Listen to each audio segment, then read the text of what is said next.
ये कहानी है दो ऐसी दुनियाओं की, जिसमें पहली दुनिया है नॉर्मल दुनिया, जिसमें हम इंसान रहते हैं, जिसे वेकिंग वर्ल्ड कहा जाता है, और दूसरी है ड्रीम्स की दुनिया, जिसमें लोग नींद में सोते हुए चले जाते हैं। इस दुनिया को ड्रीम वर्ल्ड कहा जाता है, यानी सपनों की दुनिया। यहाँ हमें बताया जाता है कि इस सपनों की दुनिया को लॉर्ड मॉर्फियस यानी सपनों का राजा कंट्रोल करता है, जो इंसानों को अच्छे या बुरे किसी भी तरह के सपने दिखा सकता है। इतना ही नहीं, लॉर्ड मॉर्फियस अपनी पावर से टाइम ट्रैवल भी कर सकता है, यानी वो किसी भी जमाने में टाइम ट्रैवल करके आ जा सकता है। यहाँ तक कि वो किसी भी इंसान का रूप ले सकता है या उस इंसान के दिमाग में अपने विचार डाल सकता है। लेकिन एक बार पृथ्वी पर रहता एक तांत्रिक जादूगर लॉर्ड मॉर्फियस को अपने मंत्रों से उसे पृथ्वी पर जबरदस्ती ले आता है और लॉर्ड मॉर्फियस के सारे जादुई यंत्र उससे छीनकर उसे एक बड़े गुंबद में कैद कर लेता है। लेकिन आखिर उस तांत्रिक ने लॉर्ड मॉर्फियस को कैद क्यों किया और लॉर्ड मॉर्फियस के जादुई यंत्रों से वो क्या करेगा, और क्या लॉर्ड मॉर्फियस कभी उस तांत्रिक की कैद से छूट पाएगा? चलिए जानते हैं। तो कहानी की शुरुआत मॉर्फियस के प्यारे कौवे को दिखाते हुए होती है, जो पंख फड़फड़ाते हुए उसके महल में पहुंचता है। वहीं मॉर्फियस कोरिंथियन नाम के एक बुरे सपने को ढूंढ रहा था। दरअसल कोरिंथियन ड्रीमिंग रियाम को छोड़कर भाग गया था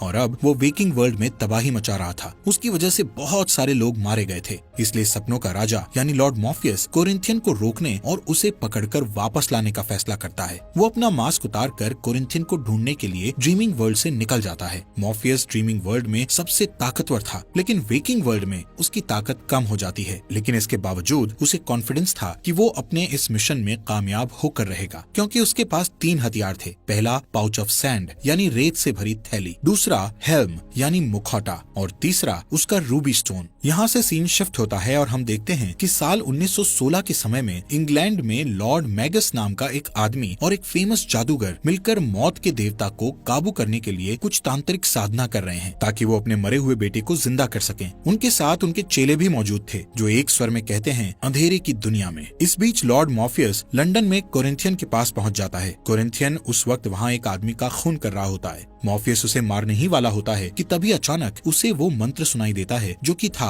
अंधेरे की दुनिया में। इतना सुनते ही वो तुरंत गायब हो जाता है। यहाँ इस राज का खुलासा होता है कि मौत के देवता को पकड़ने की जगह मैगस ने गलती से सपनों के राजा को पकड़ लिया था। अब क्योंकि मॉर्फियस एक अलौकिक शक्तियों वाला अनंत जीवी था, इसलिए मैगस उसे अपने तहखाने में कैद करके उसके सैंड पाउच, हेल्म और रूबी को निकाल कर अपने पास रख लेता है, जिससे मॉर्फियस कमजोर हो जाता है। उसके कैद होने की वजह से वेकिंग वर्ल्ड में अफरा तफरी मच जाती है और स्लीपी सिकनेस नाम की एक बीमारी फैल जाती है, जिसमें होता यह है कि अगली सुबह लाखों लोग नींद में मर जाते हैं, जिनमें औरतें, मर्द और बच्चे भी शामिल थे। दरअसल ये सारे लोग नींद में सपने देख रहे थे, लेकिन उसी वक्त मॉर्फियस के कैद हो जाने के कारण वो सपनों की दुनिया में ही फंसे रह गए और वेकिंग वर्ल्ड में वापस नहीं लौट पाए। ऐसे ही एक दिन कोरिंथियन मैगस को ट्रैक करके ढूंढ लेता है और उसे बताता है कि वो किस तरह मॉर्फियस को अनंत समय तक कैद करके रख सकता है। असल में कोरिंथियन नहीं चाहता था कि मॉर्फियस इस कैद से आजाद हो, क्योंकि अगर मॉर्फियस आजाद हो गया तो वो उसे अपने साथ वापस ड्रीम वर्ल्ड में ले जाएगा। लेकिन कोरिंथियन ड्रीम वर्ल्ड में वापस नहीं जाना चाहता था, इसलिए वो मैगस को एडवाइस देता है कि तुम उसे कांच के गोले में रखकर उसके चारों तरफ मंत्रों से एक गोल घेरा बना दो। कोरिंथियन जानता था कि मॉर्फियस किसी के भी सपनों में आकर उससे अपना काम करवा सकता है, इसलिए वो मैगस को कहता है कि तुम अपने सभी गार्ड्स को सख्ती से ऑर्डर दे दो कि कोई भी मॉर्फियस की मौजूदगी में ना सोए। इसके लिए भले ही उन्हें नींद को भगाने वाली कोई दवाई लेनी पड़े तो ले लें। वो मैगस को मॉर्फियस के कौवे से पीछा छुड़ाने के लिए भी कहता है,